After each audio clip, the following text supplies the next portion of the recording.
Bismillahirrahmanirrahim. Assalamualaikum warahmatullahi wabarakatuh. Perkenalkan, nama saya Farah Haslinda dari Prodi Hukum Tata Negara 2. Hari ini saya akan memaparkan 3 materi dari mata kuliah Perkembangan Pemerintahan di Indonesia. Nah, materi yang pertama yang akan saya bawakan yaitu mengenai pengertian sistem pemerintahan dan dasar teori sistem pemerintahan. Baik, langsung saja, yaitu pengertian sistem pemerintahan. Namun, terlebih dahulu, saya akan menjelaskan pengertian sistem itu sendiri dan juga pengertian pemerintahan. Baik, pengertian sistem yaitu merupakan jaringan kerja dari prosedur-prosedur yang berupa urutan kegiatan yang saling berhubungan atau terkait untuk mencapai tujuan. Nah, pengertian pemerintahan itu sendiri yaitu menurut Muhammad Kusnardi adalah pemerintahan dalam arti luas, yaitu segala urusan yang dilakukan oleh negara yang dilakukan untuk menyelenggarakan kesejahteraan rakyatnya dan kepentingan negara itu sendiri. Jadi, bisa disimpulkan bahwa sistem pemerintahan itu adalah keseluruhan peraturan kekuasaan negara untuk melaksanakan kedaulatan rakyat yang dijalankan oleh lembaga-lembaga negara berdasarkan pembagian kekuasaan sesuai ajaran yang dianutnya dalam mencapai tujuan negara. Yang kedua, yaitu dasar teori sistem pemerintahan. Nah, dasar teori sistem pemerintahan ini terbagi menjadi 4 bagian.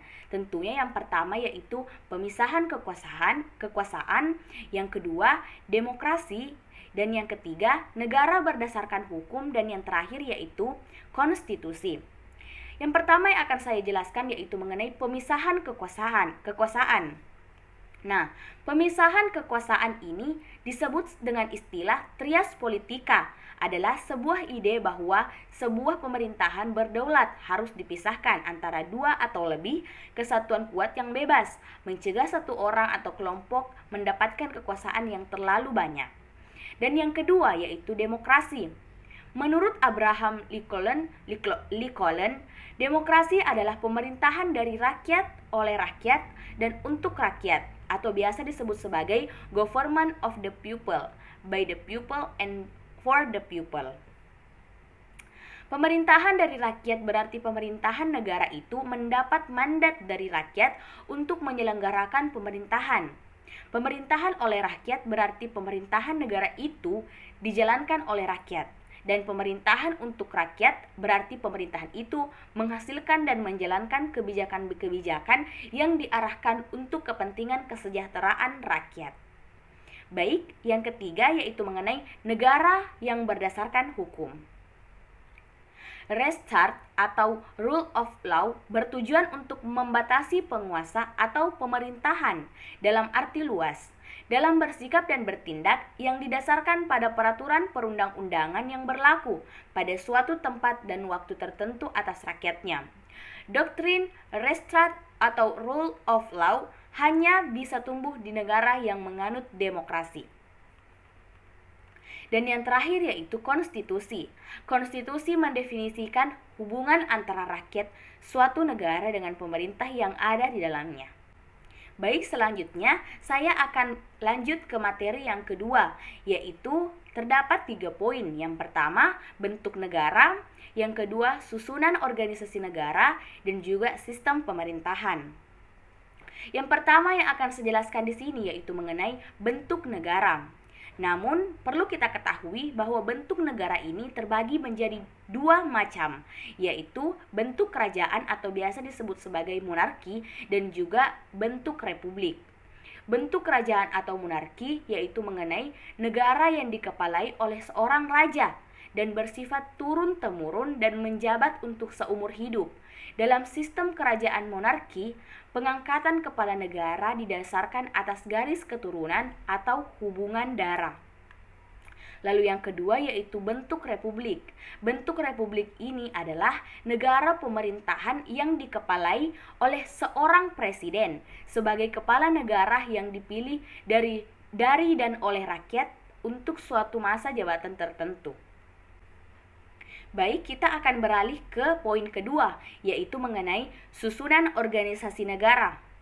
Susunan organisasi negara ini terbagi menjadi 3 macam, yaitu yang pertama negara kesatuan, dan yang kedua negara serikat atau federal, dan yang ketiga negara konfederasi. Mengenai negara kesatuan adalah kekuasaan negara terbagi antara pemerintahan pusat dan pemerintahan daerah. Kekuasaan asli terdapat di tingkat pusat, sedangkan kekuasaan daerah mendapat kekuasaan dari pusat melalui penyerahan sebagai kekuasaan yang ditentukan secara tegas, atau tidak ada negara dalam negara, contoh di Indonesia. Dan negara serikat atau federal adalah kekuasaan negara terbagi dalam antara negara, bagian dan pemerintahan federal. Kekuasaan asli ada di negara, bagian sebagai badan hukum negara yang bersifat sendiri-sendiri, yang secara bersama-sama membentuk pemerintahan federal dengan batas-batas kekuasaan yang disepakati bersama oleh negara-negara bagian dalam konstitusi federal. Contohnya yaitu negara Amerika. Dan yang ketiga yaitu negara konfederasi, adalah negara yang terdiri atas persatuan beberapa negara yang berdaulat. Persatuan ini dilakukan demi kepentingan bersama tentunya. Malaysia dan Singapura pernah membangun suatu konfederasi yang salah satunya dimaksudkan untuk mengantisipasi politik luar negeri yang agresif dari Indonesia pada masa pemerintahan Presiden Soekarno. Malaysia dan Singapura mendirikan konfederasi karena alasan pertahanan. Baik, kita akan masuk ke poin yang ketiga, yaitu mengenai sistem pemerintahan. Sistem pemerintahan ini terbagi menjadi 3 macam, yaitu sistem pemerintahan presidensil dan sistem pemerintahan parlementer, dan yang terakhir sistem pemerintahan campuran atau kuasi. Baik, materi yang selanjutnya yang akan saya bawakan yaitu materi ketiga, yakni terkait asas penyelenggaraan pemerintahan. Nah, asas penyelenggaraan pemerintahan ini terbagi menjadi 4 bagian. Yang pertama, asas sentralisasi, yang kedua, asas desentralisasi, dan yang ketiga, asas dekonsentrasi, dan yang keempat yaitu asas tugas pembantuan. Tentunya yang akan saya bahas pertama yaitu mengenai asas sentralisasi. Nah, sentralisasi yaitu sistem pemerintahan di mana segala kekuasaan dipusatkan di pemerintah pusat, atau sebuah penyerahan kekuasaan dan juga wewenang pemerintah secara penuh kepada pemerintahan pusat. Contohnya seperti presiden dan dewan kabinet. Lalu yang kedua yaitu asas desentralisasi. Desentralisasi adalah penyerahan sebagian urusan dari pemerintah pusat kepada pemerintah daerah untuk mengurus dan mengatur daerahnya sendiri. Hal ini yang dimaksud dengan sebagian urusan adalah tidak semua urusan pemerintah pusat diserahkan ke pemerintah daerah. Lalu yang keempat yang akan saya bahas yaitu mengenai asas dekonsentrasi, yaitu dekonsentrasi ini adalah pelimpahan wewenang administrasi dari pemerintah pusat kepada pejabat daerah. Pelimpahan wewenang hanya sebagai kewenangan administrasi saja. Dan yang terakhir yaitu asas tugas pembantuan, yaitu yang dimana tujuan pemberian tugas pembantuan adalah untuk memperlancar pelaksanaan tugas dan penyelesaian permasalahan, serta membantu penyelenggaraan pemerintahan dan pengembangan pembangunan bagi daerah dan desa. Baik, itulah tadi 3 materi yang saya bawakan pada hari ini. Semoga bermanfaat. Wassalamualaikum warahmatullahi wabarakatuh.